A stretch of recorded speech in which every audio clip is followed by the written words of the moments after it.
तो दोस्तों बात ऐसी है कि कैंग ऐसा हरामखोर है, जैसा हम सब जानते हैं कि एक मारोगे तो उसकी जगह 10-15 वेरिएंट्स और निकल के आएंगे एंड 10-15 को और मारोगे तो और भी ज्यादा वेरिएंट्स निकल के आएंगे, क्योंकि कैंग जो है वो इन्फिनाइट है। यहाँ पे एवेंजर्स को थैनोस से नहीं लड़ना है कि थैनोस को एक बार मार दिया तो उसका एक और वेरिएंट आ जाएगा टाइम मशीन के जरिए, फिर पिछले टाइमलाइन से इसको मार दो और थैनोस की छुट्टी। नहीं नहीं नहीं, यहाँ पे लड़ना है कैंग से। और ये भी नहीं बताया गया एवेंजर्स को कि कितने कैंग हैं। अगर आपके पास एक नंबर लिमिटेड है कि आपको इतने वेरिएंट से लड़ना है, फिर इतने विलन से लड़ना है तो ठीक है, लेकिन आप कैसे लड़ोगे एक ऐसे इंसान से, फिर एक ऐसे शक्तिशाली विलन से जिसके बाद आपको पता ही नहीं है कितने सारे वेरिएंट्स आने वाले हैं, कितने सारे को डिफीट करना है। तो चलिए फिर गाइस इस वीडियो में बात करते हैं कि how to kill Kang the conqueror. Avengers यहाँ पे क्या तकनीक लगाएगा कि वो सीक्रेट वॉर में कैंग डायनेस्टी में कैंग को हराने की कोशिश करेंगे। तो चलिए फिर without wasting in time let's begin the show. तो गाइस सबसे बड़ी जो एडवांटेज है कैंग की वो ये है कि वो इनफाइनाइट है। अब थैनोस तो चलिए एक ही था, एक ही 2 बार आ गया, मतलब अलग अलग टाइम पे 2 थैनोस आ गए ना, तो यहाँ पे एवेंजर्स को इतनी दिक्कत नहीं हुई। लेकिन अभी क्या है, यहाँ पे मल्टीपल कैंग होंगे एक ही टाइम पे। एवेंजर्स को 2 थैनोस से लड़ना नहीं पड़ा था, चलिए अगर 2 से वो लड़ भी लेते, लेकिन यहाँ पे तो इनफाइनाइट कैंग्स हैं, वो भी एक ही टाइम पे, तो इनको डिफीट करना अकेले एवेंजर्स की तो बस की बात नहीं है। मेरे कहने का मतलब ये है कि यहाँ पे खुद केविन फाइगी ने कंफर्म किया था कि इस वाली मूवी को सीक्रेट वॉर्स और कैंग डायनेस्टी को वो इन्फिनिटी वॉर से भी एक बड़े लेवल का बनाएंगे। आज तक जितने भी मार्वल के सुपर हीरोज आए गाइस, मार्वल के सुपर हीरोज, माइंड इट, मैं एवेंजर्स की बात नहीं कर रहा हूँ, चाहे फिर वो ब्लेड हो, एक्समैन हो, फैंटास्टिक फोर हो पुराने वाले, या फिर स्पाइडरमैन तो खैर आ ही चुके दोनों, ये सारे के सारे इकट्ठे होंगे और एक एक कैंग के वेरिएंट से लड़ेंगे। कैंग का जो ओरिजिनल नाम है वो है नेथेनियल रिचर्ड्स और उसका जन्म हुआ था 31st सेंचुरी में। And guys most probably Antman and the Wasp Quantumania में जो हम कैंग देख रहे हैं यही होगा मेन कैंग, नेथेनियल रिचर्ड्स, जो एक्चुअली सबसे पहला कैंग था। इसने कैंग्स की शुरुआत करी। Antman and the Wasp Quantumania में हम ये देखेंगे कि वो वाला कैंग तो बस निकलता है और वो ये कह के जाता है, ये वादा करके जाता है कि मैं तुम लोगों के लिए वापस आऊंगा और तुम्हारी अर्थ को मैं खत्म कर दूं टोटली, यानी कि अर्थ 616 को वो टोटली खत्म कर देगा। और ये एंटमैन और उसकी टीम को चेतावनी देके जाता है। और वो क्या करने के लिए जा रहा है, दरअसल में कैंग अपने जो बाकी वेरिएंट्स हैं उनको मारने के लिए जा रहे हैं, और जैसे उनको मार डालेगा वो सीधा अर्थ 616 पे हमला करने के लिए आएगा। तो तब तक थोड़ा बहुत टाइम है यहाँ पे एवेंजर्स के पास एक साथ वापस इकट्ठे होने के लिए, कैंग से प्रिपरेशन करने के लिए। तो गाइस देखिए अब यहाँ पे मल्टीवर्स वॉर शुरू हो रही है, तो यहाँ पे अगर मल्टीवर्स वॉर शुरू हो रही है तो मल्टीवर्स के सुपर हीरोज भी चाहिए होंगे। मेरे कहने का मतलब ये है, जैसे हमने एंड गेम में देखा था कि यहाँ पे टीम अप हो जाती है एंड हर एक टीम अलग अलग इन्फिनिटी स्टोन को लेने के लिए जाती है। जैसे आयरन मैन, कैप्टन अमेरिका अलग जाते हैं, हॉकाई और नताशा अलग जाते हैं, रोडी अलग जाता है, थॉर अलग जाता है। वैसे सिमिलरली यहाँ पे जितने भी सुपर हीरोज हैं, चाहे एंड्रू गारफील्ड या टॉबी मैguire वाले स्पाइडरमैन है, ये लोग भी अलग अलग यूनिवर्स में जाएंगे उन कैंग से लड़ने के लिए। अब देखिए अगर इन्फाइनाइट कैंग्स हैं तो इन्फाइनाइट स्पाइडरमैन भी होंगे, इन्फाइनाइट आयरन मैन भी होंगे। मैं जैसे एक एग्जाम्पल दे रहा हूँ, इन्फाइनाइट सुपर हीरोज भी होंगे, राइट। ये चलिए अगर वो फाइनाइट भी है तो तब भी कुछ ना कुछ हमको हेल्प मिलेगी कि हर एक सुपर हीरो कुछ कुछ तो वेरिएंट से लड़ पाएगा। इसी का दोस्तों बात ये भी है ना कि हर एक कैंग की एक अलग स्टोरी निकलती है, हर एक कैंग के पास अलग पावर है, अलग वीकनेस है, तो इस सब चीज़ का भी ध्यान रखना होगा हर सुपर हीरो को। तो यहाँ पे पहले एक पूरी रिसर्च की जाएगी कि कौन कौन से वेरिएंट्स है सबसे ज़्यादा ताकतवर है, उनको हराना ज़्यादा डिफिकल्ट होगा, और उनकी वीकनेस क्या है, क्योंकि हर कैंग का वेरिएंट इविल नहीं है, कुछ अच्छे भी हैं। And more over thing is जितने भी कैंग्स के वेरिएंट्स हैं ना, ये लोग भी आपस में लड़ते रहते हैं और मरते रहते हैं। जैसे ही हू रिमेन्स था, वो एक्चुअली मल्टीवर्स वॉर जीत गया था, और ही हू रिमेन्स एक्चुअली एक अच्छा वेरिएंट था जिसको सिल्वी ने मार डाला, और वहीं से टाइमलाइन बिगड़नी शुरू हुई थी और मल्टीवर्स स्टार्ट हुआ।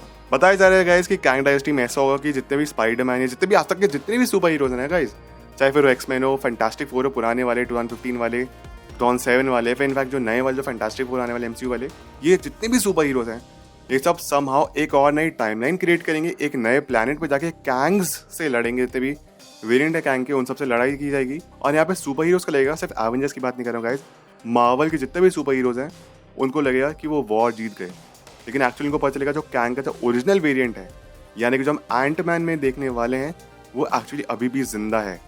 और यहीं पे कैंग डायनेस्टी खत्म होगी कि जितने भी सुपर हीरोज हैं वो एक और टाइमलाइन में एक और प्लैनेट पे फंसे हुए हैं, और जो अर्थ 616 यहाँ पे इनकर्जन चल रहा है, और Kang the conquer actually conquer बन चुका है, यहाँ का किंग बन चुका है। अब कैंग को कैसे रोके, क्योंकि सुपर हीरोज और अर्थ पे कोई बचा ही नहीं है 616, तो मोस्ट प्रोबेबली कैंग डायनेस्टी की एंडिंग यही होगी। अब सीक्रेट वॉर्स में हम देखेंगे कि एक्चुअली कैंग को कैसे हराया जा सकता है, फिर कैसे मारा जा सकता है। तो बात करते हैं अब गाइस सीक्रेट वॉर्स की। तो यहाँ पे कैंग को एक्चुअली मारने के लिए, फिर डिफीट करने के 3 तरीके हैं। तो सबसे पहला तरीका है स्टॉप मल्टीवर्सल ट्रैवल, यानी कैंग जो है अलग अलग अर्थ पे ट्रैवल करता है, अलग अलग यूनिवर्स में ट्रैवल करता है, राइट। अगर हम मल्टीवर्स का रोक दे ट्रैवल करना, तब तो सब कुछ ठीक हो जाएगा। अगर कोई मल्टीवर्स में ट्रैवल कर ही नहीं सकता है तो अपने अपने कैंग जितने भी है अपने अपने अर्थ पे रहेंगे, उनके सुपर हीरोज के उनकी प्रॉब्लम अपने कैंग के वेरिएंट को हरा देंगे। फॉर एग्जाम्पल, अगर अर्थ 1 पे एक कैंग है और वो अर्थ 2 पे ट्रैवल नहीं कर सकता है, तो अर्थ 1 पे जितने भी सुपर हीरोज हैं वो समहाउ कैंग को डिफीट कर देंगे। सिमिलरली अर्थ 616 का जो कैंग है, यहाँ के जितने भी एवेंजर्स है वो अर्थ 616 वाले कैंग को डिफीट कर देंगे। और यहाँ पे शायद हम एक वांडा का हाउस ऑफ एम का रेफरेंस देख सकते हैं, रून किंग थॉर देख सकते हैं, प्रोफेसर एक्स जो कि माइंड में जाके लड़ेगा कैंग से, वो काफ़ी अच्छी फाइट हो सकती है, एंड डॉक्टर स्ट्रेंज तो है ही अपने। तो ये 4-5 कैरेक्टर्स है, प्लस रीड रिचर्ड्स अपना दिमाग लाएगा। तो कैसे कुछ 4-5 कैरेक्टर्स जो कि बहुत इंपॉर्टेंट रोल प्ले करने वाले हैं secret Wars and Kang dynasty. अगला तरीका गाइस एक बेटर तरीका है, बट थोड़ा डिफिकल्ट तरीका है। वो ये है कि जैसा हम जानते हैं कि कैंग के कुछ अच्छे वेरिएंट्स भी हैं, इनमें से एक वेरिएंट है इमॉर्टल्स। तो गाइस जैसे कैंग आपस में लड़ते रहते हैं, तो क्या हो जो कैंग का सबसे स्ट्रॉन्गेस्ट वेरिएंट है। अब गाइस जो सबसे स्ट्रॉन्गेस्ट वेरिएंट होगा वो सबसे ज़्यादा एक्सपीरियंस्ड होगा। एंड इमॉर्टल्स जो एक्चुअली कैंग का वेरिएंट है वो बूढ़ा वेरिएंट है, जिसको रिग्रेट होता है कि उसे जवानी में बेवकूफ़ हरकतें की थी, ऐसी हरकतें नहीं करनी थी उसको। और वो एक्चुअली कैंग के पहले वेरिएंट नेथेनियल रिचर्ड्स से जाके लड़ता है और उसे लड़ने की कोशिश करता है, उसे रोकता है। प्लस हमको यहीं पे ये भी पता चलता है कि इमॉर्टल्स एक ऐसा वेरिएंट था जिसने टाइम कीपर्स को बनाया, जिसने सीक्रेट टाइमलाइन को बना के रखा। तो वही जाके कैंग को रोकेगा ताकि वो बाकी दुनिया पे जो उसने हरकतें जवानी में की थी वो ना कर सके। एंड गाइस जो फाइट होती है कैंग और इमॉर्टल्स की, ये भी इन्फिनिटी तक चलती रहती है, कभी ये रुकेगी नहीं, लेकिन इनको कहीं एक जगह ट्रैप कर दिया जाता है। तो एक ये तरीका है कि कैंग ही कैंग को जाके रोके। तो इमॉर्टल्स को डेफिनेटली एक एडवांटेज है क्योंकि वह एक्सपीरियंस्ड है और वाइजर है और उसको पता है कि उसकी वीकनेस क्या है, तो इस तरीके से कैंग को डिफीट कर सकता है। फिर अगर डिफीट नहीं भी कर पा रहे सिंस वो यंगर वर्जन है, तो एटलीस्ट उनकी फाइट अब एक दूसरे यूनिवर्स में चल रही है और उस यूनिवर्स को टोटली क्लोज कर दिया गया है। एंड गाइस जो थर्ड तरीका है वो सबसे ज़्यादा डिफिकल्ट है एंड सबसे ज़्यादा इंटरेस्टिंग भी है।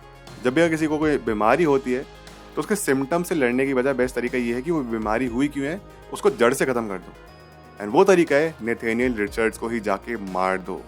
एंड इसका आइडिया काइंड ऑफ रोडी ने भी दिया था कि अगर हम बेबी थैनोस को मार दें तो थैनोस का भी बड़ा हो गई। सिमिलरली अगर नेथेनियल रिचर्ड्स जिसका जन्म 31st सेंचुरी में हुआ था, जो फर्स्ट कैंग है जो कि एंटमैन 3 में होने वाला है, यही अर्थ 616 का मेन कैंग है, अगर समहाउ इतना फ्यूचर में आगे जाके टेक्नोलॉजी के साथ 31st सेंचुरी की डिफीट कर दिया, मार दिया नेथेनियल रिचर्ड्स को, तो शायद वो कभी पास्ट में ट्रैवल नहीं किया, उसने अलग टाइमलाइन में ट्रैवल नहीं किया होगा और मल्टीपल वेरिएंट्स बनेंगे ही नहीं कैंग। तो इसलिए जो एक्चुअल तरीका वो यही है कि नेथेनियल रिचर्ड्स को जाके मार दिया है ताकि वो मल्टीपल वेरिएंट्स ना बन पाए कैंग के। तो ये कुछ 3 तरीके हो सकते हैं जिससे कैंग को मारा जा सकता है फिर डिफीट किया जा सकता है। तो गाइस ये थी आज की वीडियो, ये था आज का episode. I hope you enjoyed. आपके पास डेफिनेटली खुद के कुछ ना कुछ थॉट्स होंगे, वो जाके मुझे प्लीज़ जाके कमेंट्स में आके ज़रूर बताइए। एंड आपको क्या लगता है कि कैंग द कॉन्करर को कैसे हराया जाएगा? आपके पास खुद की कोई थ्योरीज होंगी, कुछ भी जो भी थॉट्स है, ये जाकर मुझे कमेंट में जाकर ज़रूर बताना। अगर आप सभी में से इंस्टाग्राम और ट्विटर पर जुड़ना चाहते हैं, लिंक आपको डिस्क्रिप्शन बॉक्स में मिल जाएगी, नहीं तो मेरा यूज़र नेम आप लोग अपनी स्क्रीन पे देख सकते होंगे। मिलता है सभी से अगली वीडियो में। अपना ख्याल रखें, always remember you all are super heroes. Life हमेशा अच्छा करिए। Thank you so much, take care, bye.